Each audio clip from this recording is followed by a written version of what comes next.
The 49ers get the W against the New Orleans Saints in the Superdome to start 2-0 in the 2025 NFL season. And for the seventh time in franchise history, the 49ers win two consecutive road games to start the NFL season.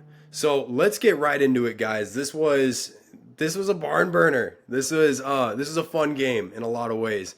Going into this game, the expectation from a lot of NFL fans and even fans of our teams, between the Niners and the Saints, there wasn't the highest of expectations. You're going to this game, the injuries were piling up for the 49ers, obviously with Brock being out, with George Kittle being out, questions around Trent Williams and Juwan Jennings and their availabilities. You wondered how banged up this team was going to look. And for the Saints, obviously the Saints are struggling to kind of find an identity right now. I'll get into Spencer Rattler. I think he was excellent in this game. But, there was a lot of questions surrounding these two teams going into this matchup. And so I don't think people expected this game to be, as close as it might have finished, or as electric as it could have been at times. But this was a pretty fun game to watch. So let's get into some of the injuries going into this game, and then the injuries that were sustained during the game. So, as I just said, George Kittle was out for this game. Brock Purdy was out for this game. Those timelines are still kind of up in the air. Matt Maiocco did point out in pregame for the 49ers that he's hearing from the 49ers that signs are pointing to positive and good things to come with Brock Purdy and his injury. He's progressed well throughout the week. It's looking like he could be back within the 1 to 3 week range. And getting him back like next week would be awesome because you play the Arizona Cardinals. But you always knew going into this game you weren't going to have Brock Purdy. Then when you're in the game, pretty early on, Ben Barch, part of the offensive line right guard, he goes down with an ankle injury. And after the game, Jennifer Lee Chan reported that he was actually seen in a boot, and he never returned for this game. So we'll see what his injury looks like and what his timetable for return looks like as well. But we did have somebody step up, and I'll talk about that in a minute. But aside from that, pretty early on as well, Kyle Juszczyk goes down with a concussion. And I didn't see the play. That caused the concussion, but he went down, and then they ruled him out for the game. So he didn't return. He was seen with sunglasses on. Jennifer Lee Chan also pointed that out. He was seen with sunglasses on watching from the tunnel with Ben Barch. So his availability even for next week will be gauged throughout the week, as you have to kind of you have to go through this week and see how you progress and see if you're available to play. So we'll talk about all that next week. Marcos and I will break that down. But those were the injuries early on for the 49ers. And it's not promising, especially when you already have a lack of depth at offensive line. And you have a piece in Kyle Juszczyk that is so crucial in your run game, so crucial in just your scheme that you run, go down so early. You're wondering at that point, are you able to, fill these gaps that are now forming even more so than they were before? I was really thrilled with the guys who stepped up in this game, not just at those positions, but all throughout. Since we are talking about losing Ben Barch early on, the replacement was, the call-up was rookie Connor Colby. And this was a guy who the 49ers took this year in the draft, very late in the draft. He was part of that draft that, you wondered if you'd see the offensive lineman. Well, there was one late, very late. You see him get picked up, and you're like, well, at least they addressed some of the offensive line. Connor Colby stepped up in a really, really good way for the 49ers. And actually, in a lot of ways, it looked better with Connor Colby out there than Ben Barch. And I don't know if that's, the line itself settling in, the team settling in, or if it was a genuine factor of Connor Colby just playing a better matchup scenario than Ben Barch had. But I was really proud of the way that Connor Colby stepped up, especially being a rookie, being thrown into a moment where your team is really needing you to step up. And I thought he did an excellent job. So I loved the play that I saw from him there. Upton Stout, he had a really good game before going down. He also had an injury, and I apologize. I don't know if he actually came back into the game. I know he got banged up on one of the pass breakups he was attempting to make. And he stood up, and then he walked off, and then he kind of went down in the end zone and laid there until training staff was able to come tend to him. So we'll get an update on that. Another guy who stepped up big for the 49ers today was Mykel Williams. Mykel was a monster when it came to stopping the run game. He blew up a couple different plays in the backfield on Alvin Kamara. Alvin Kamara is not an easy guy to stop. The 49ers did struggle with him today. He had 100 yards, so they were able to find some success with him. But Mykel was able to cut off that run a few times, and it looked really good. It was really promising. I saw a stat before this game that he was the most doubled edge in the NFL in week 1 out of any other edge out there. And I thought that was interesting. I wondered if that had more to do with the Seahawks scheme, or if genuinely he was making that kind of an impact on the game. And based on what I saw in week 2, I feel like the impact was being made, and the Seahawks were trying very hard to combat that. So really love the stuff what I saw from Mykel Williams today. It's promising. It's exciting. I think that, all in all, Mykel stepped up in a big way today. Made some timely plays. D. Winters was flying around there like he was Dre Greenlaw in a lot of ways. He was the perfect addition to that linebacker role. When Marcos and I talked about training camp and what we expected from training camp when it started, and what we wanted to see, D. Winters was one of the guys that I said I want him to step up, and I want him to earn that starting role, and I want him to step into what were going to be big shoes to fill. And so far through 2 games, especially in this game, I saw him really just do an excellent job at flying around the field, making timely plays, and just all-out effort. He had one little, boneheaded play where one of the Saints receivers, I believe, or Alvin was running out of bounds and just hit him late, and it was a 15-yard penalty. And it was just kind of one of those moments that was like, man, you really didn't need to do that.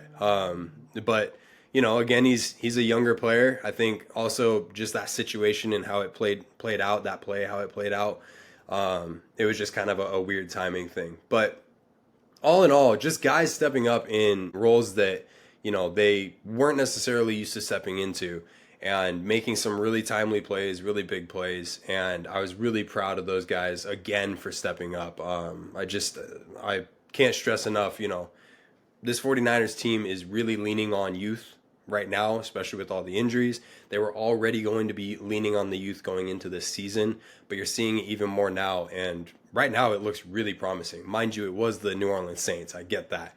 But seeing this early production from your youngsters is something you absolutely build on. So now let's talk about the quarterback debate that I know is going to happen this week. And I don't think there should be a debate.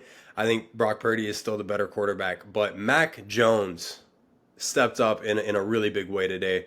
He was 26 of 39 for 279 yards and 3 touchdowns. He had a couple, one fumble and a little weird handoff exchange that didn't go right with Christian McCaffrey, and he fell right on top of that one. But the fumble that he had was when he was loading up on a throw, and initially you can kind of say, well, okay, that was the offensive line then, because they allowed, an edge or a defensive lineman to get through and break that up and force that fumble. But then what you have to consider is how much he was hanging in the pocket. And I hate to be negative, talking about him, because he really did step up and have a great game, and I'll talk a little bit more about him as this goes. But he, one of the biggest criticisms for Mac Jones in this game was how comfortable and much he hung out in the pocket. The offensive line, credit the offensive line, they stepped up in a big way today. Their protection was awesome. Like I said, Connor Colby stepped up. Trent had a really good game. Mac felt comfortable, and you could tell he did. He was hanging in that pocket for as long as he possibly could. And he doesn't have the best of wheels. He's not an escape artist by any means. So he's going to be the style quarterback that hangs in the pocket, takes the hit, and makes a late throw. But there were a few times that he was able to, that defensive line for the Saints was able to get home on Mac Jones and make a sack and even make that fumble, when otherwise you would have seen a guy like Brock Purdy roll out, maybe find his footing outside of the pocket, and then make a different style throw. So that's just the difference between the two quarterback play of Brock Purdy and Mac Jones, that you saw that difference really shine in today's game. But Kyle Shanahan relied on Mac Jones to throw that football 39 times, and I'm not mad at it. I'm here for it. He didn't he didn't throw an interception. He didn't make a lot of poor choices. He hung in the pocket, like I said. That was the biggest thing that I can really pull against him right now. Everything else, every other aspect of his game was really good. And again, credit to that offensive line. Like, that was probably the best offensive line showing that I've seen from the 49ers in a number of games. So I loved what I saw there. I thought that big games from the offensive line and quarterback was something that carried the 49ers a lot. But down the stretch, defense was the thing that needed to win the 49ers this ball game. And 2 different times, the defense was able to get timely takeaways from the Saints. So with 4 minutes left, there was a big tackle on Alvin Kamara on second down. That forced a third down where Nick Bosa was able to get home on Spencer Rattler. It's a big sack on him, and it forces a punt. And at that point, 4 minutes left, you're relying on your offense to close it out. You just need a few first downs, maybe go down, get a field goal, maybe go down and get a touchdown, and this thing is iced. 49ers weren't able to get a first down. They failed to get it was a really clean play. It was a pass from Mac Jones to Juwan Jennings on third down. Juwan I don't think it was a late route or anything, but he just caught eye of the ball a little too late, wasn't able to react in time to make that catch. So 49ers are forced to punt. Then again, you're relying on your defense with 1 minute left to, or a little over 1 minute left to make a play. Chance for the Saints to win this game. Fred Warner, great coverage, breaks up a pass, forcing a 4th down and 2 with 1 minute left. And the pass rush of Bryce Huff on 4th down and 2 gets home and ices the game. Philly, I appreciate y'all so much for Bryce Huff. I said it before in training camp when he was turning heads, and he did it again here, coming up clutch for the 49ers to ice the game. It was perfect. I mean, you really can't storybook it any better than that. So, especially for our podcast. So, loved what I saw from the defense down the stretch. And again, I saw right after that play, Kyle Shanahan goes up for the second straight week to Rob Saleh and gives him a big bear hug. And I know it's just one of those, like, thank you. Like, my previous defensive coordinators haven't really been able to do that since I lost you, other than, D'Amico Ryans. But just Rob Saleh and his scheme has absolutely hit home with this defense once again. This defense is flying around the field. They're making plays at the line. That front 4 rush is just lethal. And when we look at the sacks allowed, both teams allowed 3 sacks. But for Spencer Rattler, it wasn't a matter of hanging in the pocket too long, because Spencer Rattler's got wheels, and he was able to extend plays. He was able to get a few first downs with his legs. Again, I really love the game that I saw from Spencer Rattler. I think he will be a really solid player in the NFL. But 3 sacks, all because the 49ers were able to quickly blow up the pocket and get home on Spencer. And I thought that just that front 4 presence, the timely blitz packages that they showed. One of the timely blitz packages featured Upton Stout, who was able to get home and get his first sack. It was, I think, the first sack of the game. As far as penalties are concerned, now 49ers had a drive that was extended for the Saints. Couple third downs where you drew some dumb penalties, and it kept the Saints alive. They went down and eventually scored a touchdown. Otherwise, if those penalties don't happen, they're forced to punt. And this momentum, with the momentum shift, with the time of the game, like at that point, it seemed like it could have been iced. Nonetheless, they weren't able to do that. However, limiting yourself to 5 penalties for only 40 yards, it would have been more if the Saints had accepted I believe one or at least one other penalty that was a pass interference early on, where Renardo Green just got burned down the sideline and Chris Olave made a great one-handed catch. It was fantastic to watch, I'm not going to lie. But all in all, you played a really clean game. It was great. So I love what I saw from both sides of the football tonight. I'm going to get into my game balls here and wrap things up. First game ball is going to go to the offensive line. I don't think I've ever given a game ball to a 49ers offensive line. But again, like I said, just the protection they were able to show Mac Jones. And I think it was every bit of the reason why Kyle Shanahan felt comfortable with Mac Jones, stepping up and throwing 40 times. I think, if you don't get that kind of protection, you're leaning on, Christian McCaffrey, Brian Robinson to, really carry you and keep drives going on the ground. The 49ers only, willingly ran the football 20 times. So it was, from a standpoint of offensive scheme, to be able to have protection on Mac Jones and, enable your quarterback to get a comfy flow early on, throw for 279 yards, 3 touchdowns, no interceptions, and get great production. I mean, I'm looking at the wide receiver stats, guys. 8 guys had at least 1 catch today. 5 guys had at least 3 catches.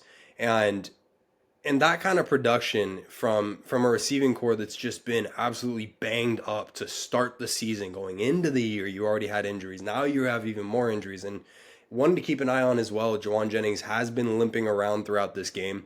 I don't think anything's going to come back nasty. I think he'll probably take a light week as far as practices are concerned, but I don't expect him to miss time. We'll see. But again, he was out there to finish the game, and that's kind of what mattered most. So I really loved what I saw from that offensive line. Second game ball is going to go to Mac Jones. I can't not give it to Mac. I can't credit him enough. Again, I already said my negatives. I'm not going to focus on those anymore because I'm handing him a game ball right now. I think that without the kind of game that you got from Mac Jones, this game could have absolutely ended in a much different way. I think on the losing side of things, because this was a tight game, like I said. So third and final ball is going to go to none other than Bryce Huff. I can't not give it to him. He didn't play a ton in this game, but making that play when it matters most. I gave it to the full defense last game. I wanted to give it to Jake Tonjes and Farrell again, but I can't give it to him, 2 weeks in a row necessarily, but those guys stepping up and Farrell getting his first NFL touchdown. But what I saw from Bryce Huff to finish that game was something I can't, you're icing a game at that point. I don't think you can not give a game ball to somebody for icing a game. But I say that. I didn't give a game ball to Nick Bosa last week, but I did give it to that defensive line. So those were my game balls, guys. Again, to walk out of any away stadium with a win, no matter the form you get it, is just massive. And for the 49ers, like I started this podcast out with, getting their 7th win in franchise, their 2nd win in a row in an away stadium for the 7th time. It's tough to do. And this is a 49ers team that's showing a lot of resilience right now. With all these injuries and all these things going against them, they're stepping up. You're seeing these really good games from guys that you need to have them from. And I just can't stress enough how massive that is. And I just love everything that is kind of going for this 49ers team right now, regardless of who's on the other side of the football. So next week, we've got the Arizona Cardinals. We're back home. This is the Levi's kickoff for the NFL season. And I expect this to be a loud, packed stadium. I expect it to be a lot of red, whether Arizona or Niners. It's going to be red versus red. So it's going to be a fun atmosphere. I'm excited for this game. We might have Brock back. We'll keep you updated on that. And again, Marcos and I will be back to talk to you about these we'll break down these matchups on Thursday. So stay tuned, guys. And as always, you can hit us up on any of our socials down below. The links are in our description. Feel free to send us an email, behindthebackpod13@gmail.com. Start a convo with us, guys. Tell me what you guys thought of this game. Did you like what you saw from Mac Jones? Do you think he should be the starter now moving forward for the 49ers? Do you think we should trade Brock Purdy? Let me know what you guys thought of this game. And as always, guys, I've been Benny the Jet Rets. Appreciate y'all. Love y'all. We'll talk to you next week. Peace.